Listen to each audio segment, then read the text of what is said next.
Et de retour sur le plateau du dessous des cartes, nous sommes aujourd'hui le 12 février 2050 et nous fêtons les 20 ans des États-Unis d'Europe.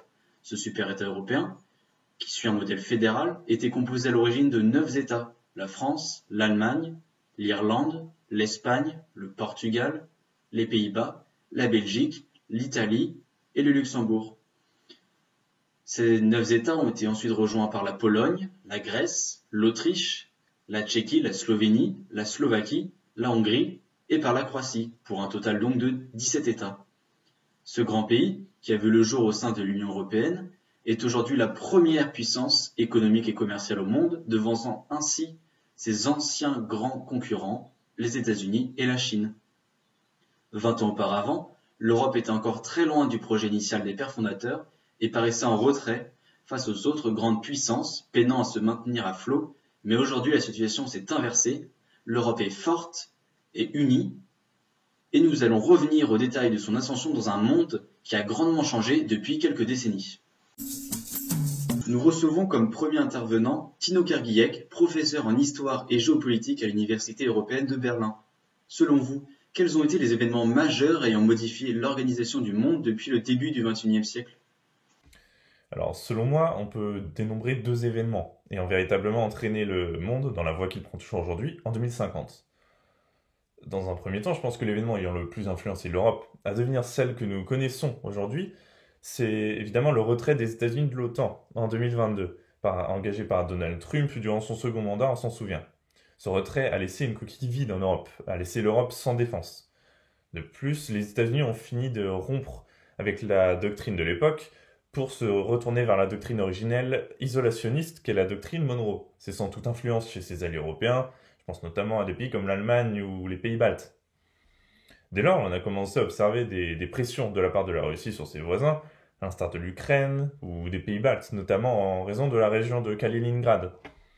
Ces pressions ont fortement incité les Européens à relancer un projet de défense qui les a véritablement fédérés et rapprochés. Comme quoi, c'est toujours en temps de crise que les Européens finissent par s'entendre. D'autre part, je pense que le statut actuel de l'Europe vient aussi de l'effondrement chinois, caractérisé par les événements du second Tiananmen, on s'en souvient, en 2035. C'est-à-dire que, des suites de la pandémie du coronavirus dans les années 2020, nous avons observé en Europe un sursaut par rapport à la dépendance chinoise, et entraîné à partir de 2028 une vague de relocalisation d'une ampleur inédite, et des politiques d'innovation à l'échelle européenne dont le but était de répondre dans un premier temps au contrat de la toute nouvelle armée européenne. De façon conjuguée à ce phénomène s'est produit l'effondrement financier de la Chine, qui a accumulé les pertes face aux défauts de paiement qui se sont accumulés de la part des pays auxquels la Banque asiatique d'investissement avait prêté dans le cadre du projet des nouvelles routes de la soie, qui s'est avéré avoir véritablement ruiné la Chine, qui s'est retrouvée avec des infrastructures pharaoniques, mais inutiles et impossibles à rentabiliser. D'ailleurs, l'économie chinoise a subi une sévère contraction, entraînant à la fois une baisse drastique du niveau de vie et creusant les inégalités sociales et territoriales, rompant ainsi l'accord tacite qui avait été passé pendant les premiers événements de Tiananmen entre la docilité de la population et un niveau de vie toujours en amélioration. C'est alors que le volcan politique dont parlait Brzezinski s'est éveillé en Asie. La population a entamé un second Tiananmen en 2035 qui cette fois n'était pas réduit aux étudiants. La suite nous la connaissons, le gouvernement de Pékin a dû céder à la population et entamer un processus vers une Chine beaucoup plus démocratique. Et je pense que ce sont véritablement les deux événements ayant façonné le monde dans lequel nous vivons actuellement et ont permis à l'Europe d'évoluer au sein d'un ordre mondial dans lequel un vide s'était créé. Nous allons maintenant voir l'organisation de la mondialisation avec notre expert sur la question, Clément Poupiot. En 2050, les FTN sont encore d'importants acteurs de la mondialisation. On en compte aujourd'hui 110 000 contre 85 000 en 2020. Les 500 premières FTN réalisent la moitié du commerce mondial contre un tiers en 2018. Cependant, ce chiffre est à relativiser. Avec les relocalisations et régionalisations, seule une partie des FTN est capable d'exporter dans le monde entier. Cela explique l'augmentation du chiffre d'affaires des plus grandes entreprises. Comparons maintenant nos deux tableaux. Les secteurs d'activité des plus grandes entreprises ont changé. Sous l'impulsion d'une Europe plus écologique et plus sociale, on constate par exemple que les compagnies pétrolières des compagnies pétrolières, Sinopec, China National Petroleum Corporation ou British Petroleum, ne sont plus présentes dans le deuxième tableau de 2049. Il n'y reste plus qu'une seule entreprise spécialisée dans le pétrole et le gaz, la Royal Dutch Shell, une entreprise des États-Unis européens. À la différence, les entreprises spécialisées dans les technologies, comme Apple et Samsung, et l'entreprise énergie éolienne Vestas, font leur entrée dans ce tableau. On note également la présence d'une entreprise pharmaceutique Monsanto dans les 10 plus grandes entreprises mondiales. Mais dans quel pays se trouvent les sièges sociaux de ces grandes entreprises ? Les sièges sociaux se trouvent toujours aux États-Unis, Walmart, Amazon, Apple, Monsanto Bayer. La Chine qui s'est effondrée ne compte plus qu'une seule entreprise dans ce top 10, l'entreprise State Green spécialisée dans les énergies électriques. L'Europe affiche sa transition écologique réussie en plaçant plusieurs entreprises dans ce top 10, dont Vestas, spécialisée dans les énergies éoliennes, et Volkswagen. L'Europe a des FTN puissantes et innovantes, mais en plus, l'Europe a imposé son modèle en œuvrant par exemple pour en finir avec la clause ISDS. En ce qui concerne les autres acteurs, les ONG se sont multipliées. On comptait 10 à 20 millions d'ONG en 2049. L'ONG WWF, avec 82 000 membres, emploie aujourd'hui davantage de salariés que Total, qui multiplie les plans de licenciement. On distingue toujours 3 pôles majeurs où se concentrent les flux de la mondialisation. Les États-Unis d'Europe, l'Asie du Sud et de l'Est et l'Amérique du Nord. Les États-Unis d'Europe sont devenus le pôle majeur de la mondialisation. Parmi les pôles secondaires, on compte de nombreuses puissances régionales, Russie, Brésil, Arabie Saoudite, Inde, Australie et le Maghreb, et de nouvelles puissances émergentes, Éthiopie, Érythrée, Somalie et Tanzanie. Plusieurs facteurs expliquent cette nouvelle architecture de la mondialisation. Tout d'abord, les États-Unis d'Europe se sont imposés comme la puissance mondiale et donc ont diffusé leur modèle mondialisé, plus écologique, plus social et plus contrôlé. Conséquence, l'Europe polarise les principaux flux entre, d'une part, les États-Unis d'Europe et l'Amérique du Nord, et d'autre part, entre les États-Unis d'Europe et le Maghreb. En effet, l'Europe a massivement investi au Maghreb, par le biais notamment du partenariat Euromed, et le Maghreb est devenu le pôle secondaire le plus puissant de la mondialisation en 2050. Aussi, l'Europe a investi massivement en Afrique de l'Est, en profitant en quelque sorte du travail déjà engagé par la Chine. Un autre facteur qui explique ce bouleversement dans l'architecture de la mondialisation, ce sont les relocalisations à l'échelle régionale et la régionalisation. En effet, l'augmentation des coûts du transport, le souci environnemental et l'effondrement de la Chine ont eu raison de la division internationale des processus de production. On parle plutôt aujourd'hui de division régionale des processus de production. Les entreprises produisent au plus près des marchés de consommation et les chaînes de production se concentrent à l'échelle régionale. Par exemple, l'entreprise allemande BMW produit aujourd'hui ses sièges de voitures au Maghreb lorsque ces voitures sont destinées au marché européen. La division régionale des processus de production explique également la chute des flux d'échange entre, d'une part, l'Asie et l'Amérique du Nord, et d'autre part, l'Asie et l'Europe. Ces flux sont aujourd'hui des flux secondaires. Finalement, la conséquence de ces régionalisations, c'est le renforcement des zones d'intégration régionale. Par exemple, l'ASEAN s'est élargie et compte maintenant des pays comme l'Inde, la Chine ou le Japon. On note également que les désaccords très forts en Amérique du Sud ont eu raison du Mercosur, ayant pour conséquence une marginalisation d'une très grande partie du continent à l'échelle mondiale. Enfin, le rêve d'une route maritime par l'Arctique s'est révélé être un échec. On le voit d'ailleurs bien sur notre carte, puisqu'on ne voit pas de façade maritime, que ce soit en Russie ou en Europe. Nous retrouvons maintenant Béatrice B2O, spécialiste à l'IRIS. Bonjour. Bonjour. Béatrice, que pouvez-vous nous dire sur les mouvements de population et sur le tourisme aujourd'hui, en 2050 ? Pour ce qui est des flux migratoires, c'était prévisible. Cette nouvelle puissance européenne les polarise de plus en plus, surnommée Nouvel Eldorado, et certains parlent même d'un rêve européen. Ces flux migratoires sont composés de travailleurs, plus ou moins diplômés, ainsi que de réfugiés. Des conflits sévissant toujours dans certaines parties du monde dans lequel l'Europe paraît être un havre de paix. Une catégorie de migrants a vu son nombre augmenter de façon exponentielle ces 10 dernières années, les migrants climatiques. En effet, la montée des eaux a eu de terribles conséquences. surtout en Asie, particulièrement du Sud et de l'Est, donnant lieu à d'énormes mouvements de population vers l'intérieur du continent. Quant au tourisme, il est aujourd'hui très différent de l'époque de la création des États-Unis d'Europe. Le fameux Flixcam suédois, le flight shaming ou encore la honte de prendre l'avion s'est répandu dans le monde, renforçant encore plus les flux intra-bassins et limitant ceux inter-bassins. Et les destinations secondaires sont maintenant réservées à une certaine élite pouvant s'offrir à ces voyages. De plus, l'écotourisme est de plus en plus populaire. On ne compte plus le nombre d'Européens qui ont voyagé jusqu'au Rwanda à pied pour voir des gorilles. Ces événements ont en effet eu un énorme impact sur la hiérarchie des puissances ainsi que sur l'ordre mondial actuel, comme va nous le témoigner dans quelques instants Valentin Abriba, spécialiste en droit international. Effectivement, le professeur Kerguilec a bien raison de souligner ces deux événements qui ont véritablement bouleversé la gouvernance mondiale du XXIe siècle. Alors, la quasi-disparition sur la scène géopolitique des grandes puissances des années 20 ainsi que les nombreuses vagues de relocalisation vers l'Europe ont énormément profité à cette dernière, qui est progressivement redevenue le centre du monde, sans pour autant retrouver son hégémonie du début du XXe siècle.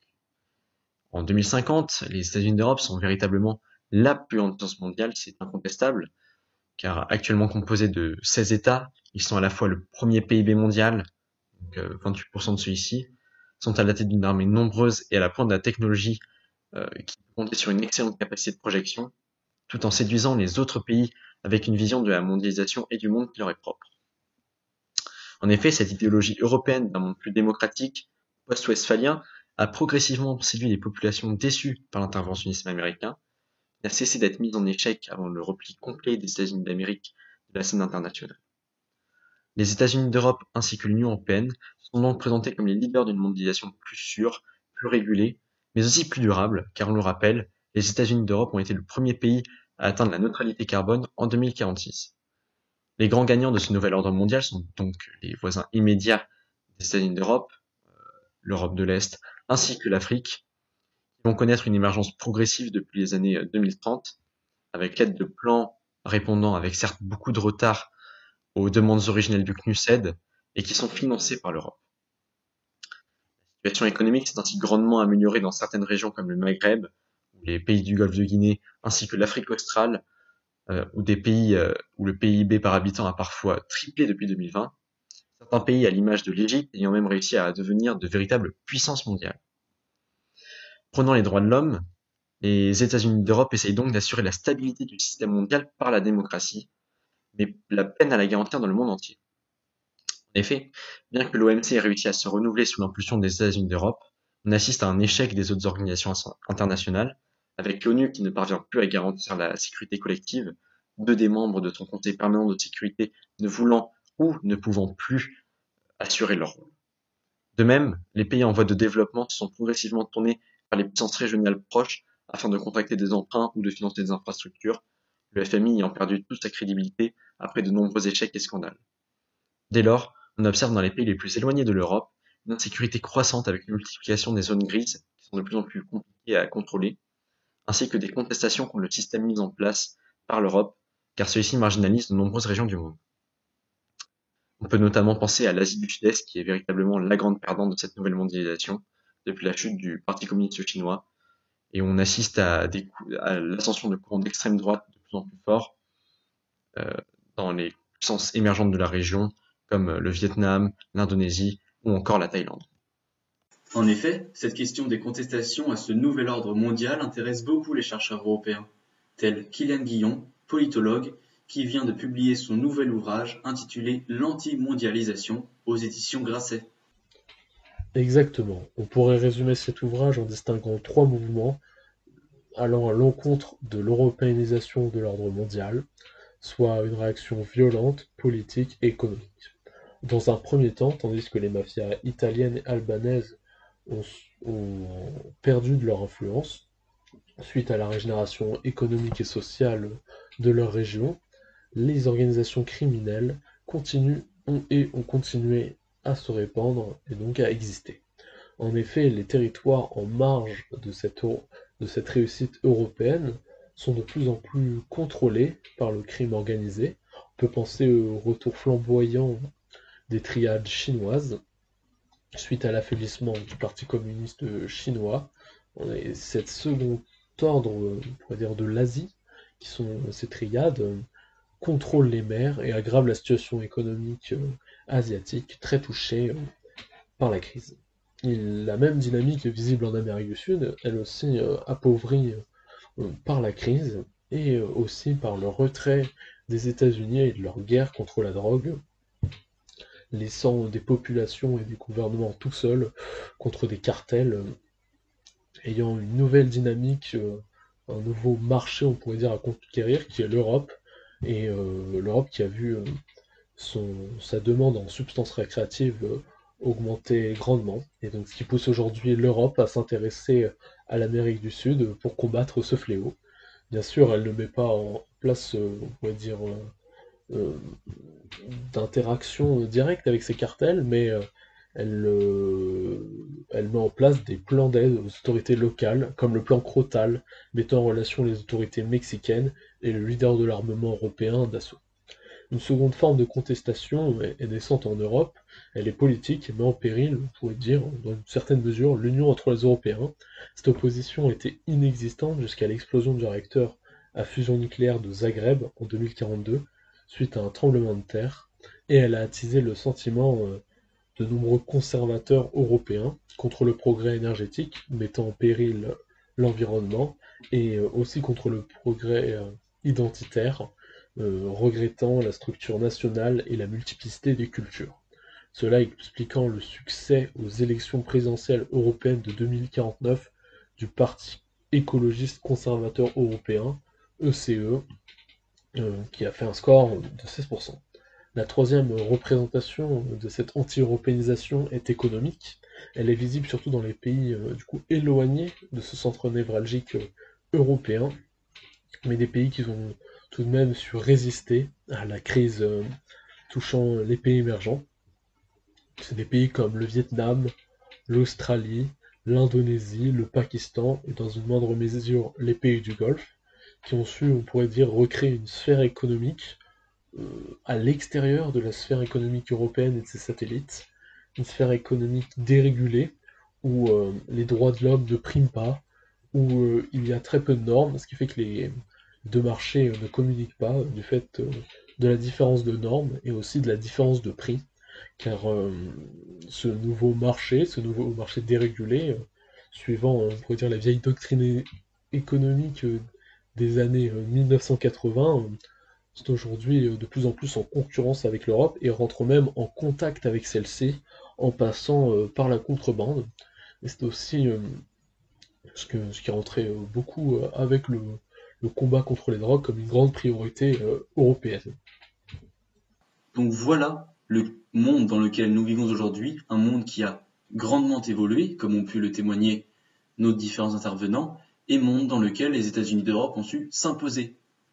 Cet épisode du Dessous des cartes est à présent terminé, mais nous vous invitons à regarder la semaine prochaine notre épisode consacré sur la conquête spatiale.